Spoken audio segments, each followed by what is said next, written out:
X Legacy Legends. Description and link below in the description box. By the way, this is not sponsored. I just wanted to show my appreciation for the guys sending me these 2 mugs. Right, now let's go and sort out the TT.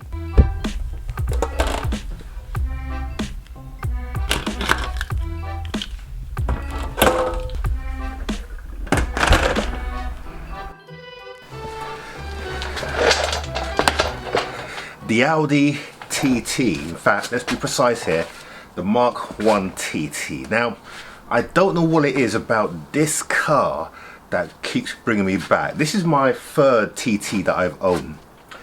And if you've been a follower of this channel for a while, you know that I'll buy a car and then I'll enjoy that car for a bit.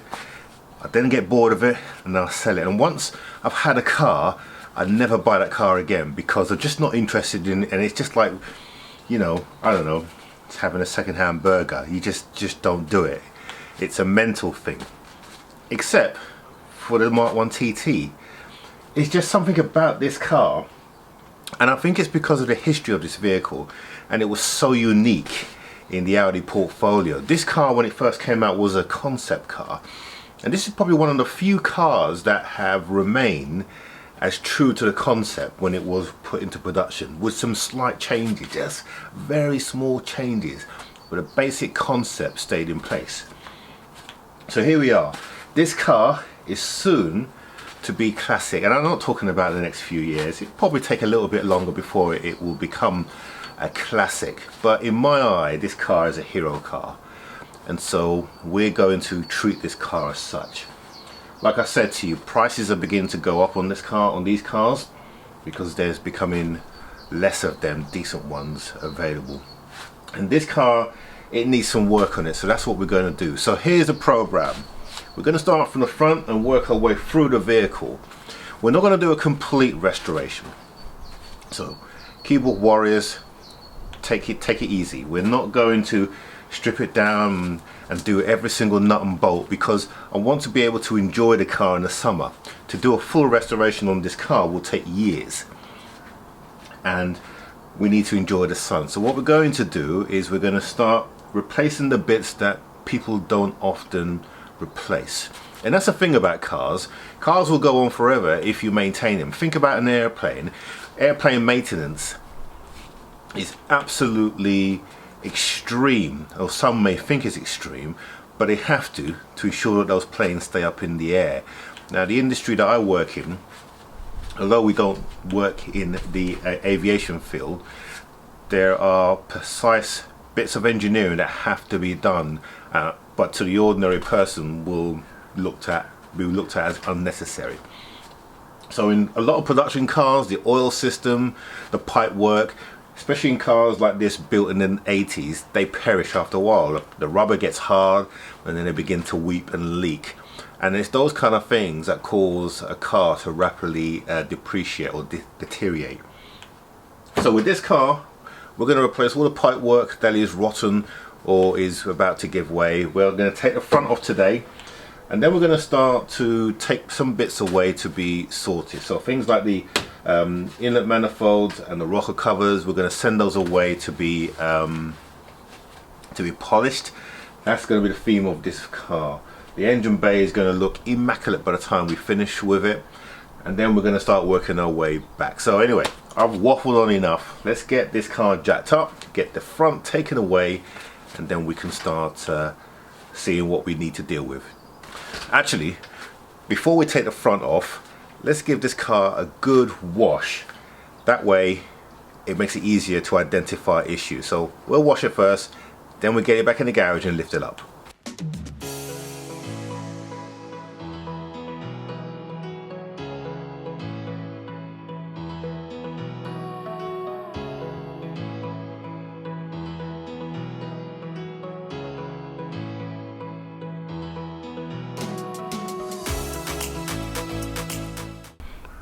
Okay, so the car is now clean, and I must say it looks much better.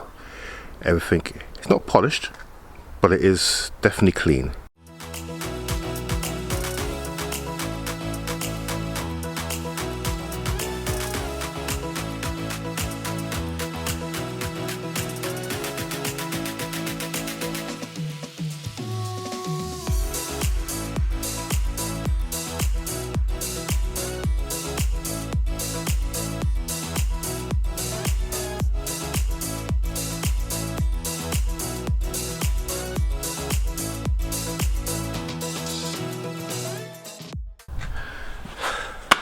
Man, I must get myself a hydraulic lift.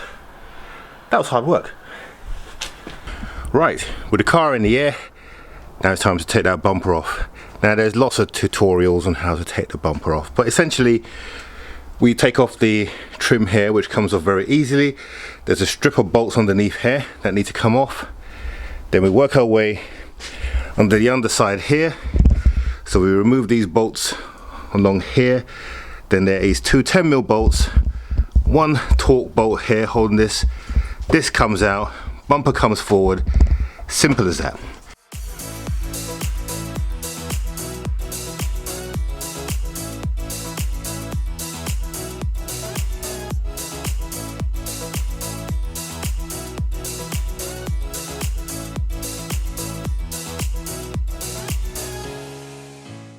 Right, so with the bumper out of the way, we can now remove the crash bar, and then once we remove the crash bar, we'll then look at removing the slam panel.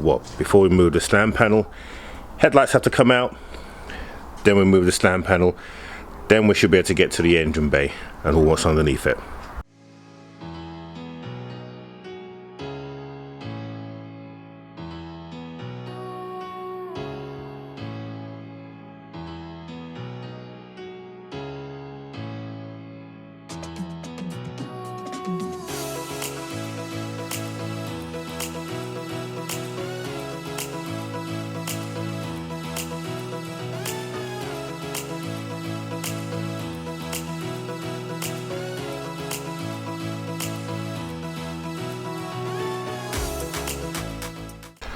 Right, so we've undone all the wiring underneath, as you can see. Now we need to just undo two bolts, that one there, that one over there in the corner. Then this whole assembly should come away, and then we'll have to detach the water. Now I don't know what's going to happen because I've never seen underneath it, but you can obviously appreciate that we've got our condenser for our air conditioner at the front, we've got a radiator, and we've got a charge cooler all in one sandwich. So should be interesting. Either it's going to come off gracefully or I'm going to look a complete fool, but you're about to see what happens next.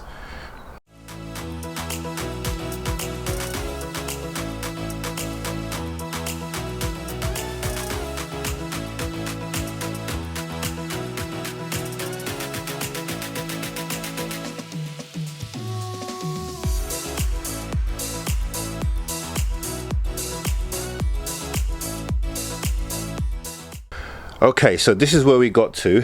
Don't worry, this slam panel is resting on my stool, so it's not holding any weight. It's not dangling on the cables if you're worried about that. So we got this AC canister here that we need to get off, but the nuts all rounded off and rusted. This is all rounded off and rusted. We've managed to release it from the pipe there, so we're fine this end, but it's peculiar. This is the AC pipe, and it just looks molded and like someone's been doing some work on it, so we need to sort that out.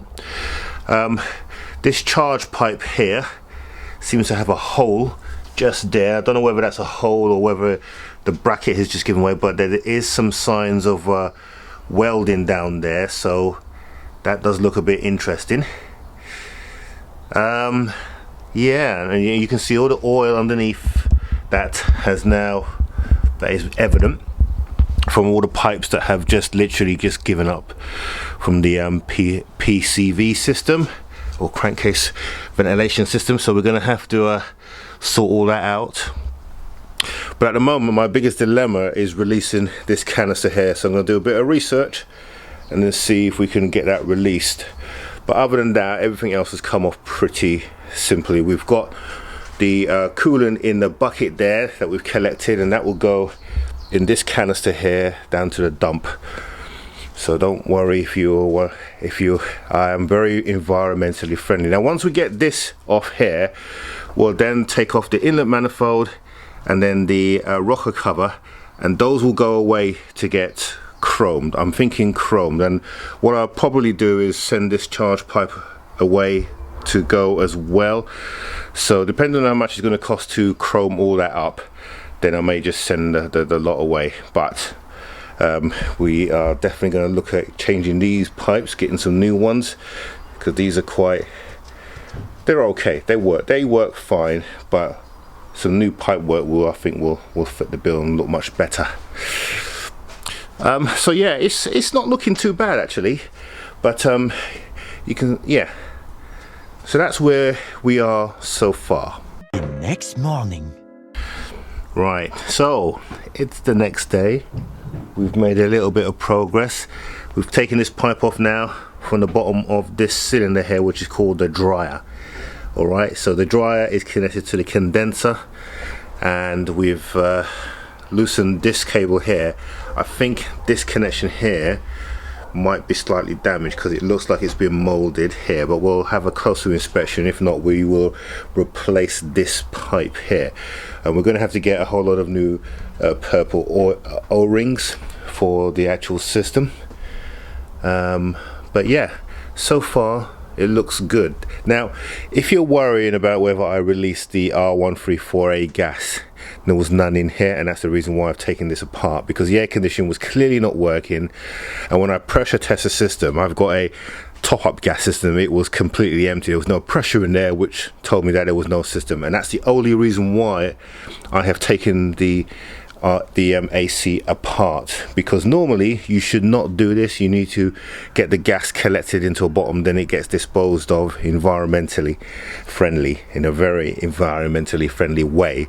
You should never let the gas go to oxygen, because that will destroys the ozone. Although R134 is a lot more friendlier, it's still not good. Okay, environmental concerns finished. So we just got this one cable to do now, and then the front stack can be taken away and we can start dismantling it.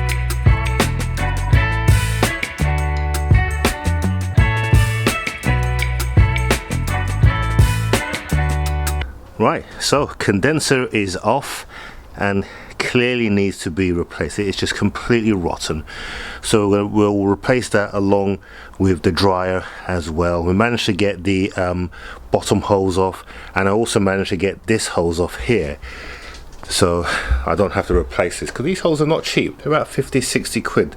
It does need cleaning up, but that's fine. And that leaves us nicely with the engine. So there's a number of bits on here that just need a good cleanup, and we're going to replace all of the pipe work. So the water pipe that you can see all here, they're going to be blue, and the charge pipe, that's the boost pipes and everything, they are going to be black. I was going to do red, but blue and black seems to be a good theme. So next week we will start taking off the inlet manifold. We're going to take the battery box off so we can get into the engine bay there, and then we'll take the car out and give it a clean. I also need to figure out what this is. This is some kind of bypass or pump. That's quite rotten, so I'm going to end up replacing that. So I'll get the part number on that and we'll replace that as well. But the oil filter, the engine, you can see this, it's new. It's literally done nothing. So yeah, so we've made some good progress today. It's taken longer than I expected, but that's what the challenge you have with these older cars. But the good thing is we're going to now start to get this thing properly sorted. So that's it for this week. The teardown is going as planned, and next week we will start to get into the engine itself and take off some of the more detailed bits. In the meantime, if this is the first time you're seeing this and you enjoy this type of content, don't forget to subscribe just there. Okay, click on that subscribe button and click the bell notification so you're notified whenever we release new videos. We do this every Monday, and hopefully you've enjoyed that. So we will see you next week. Have a good one.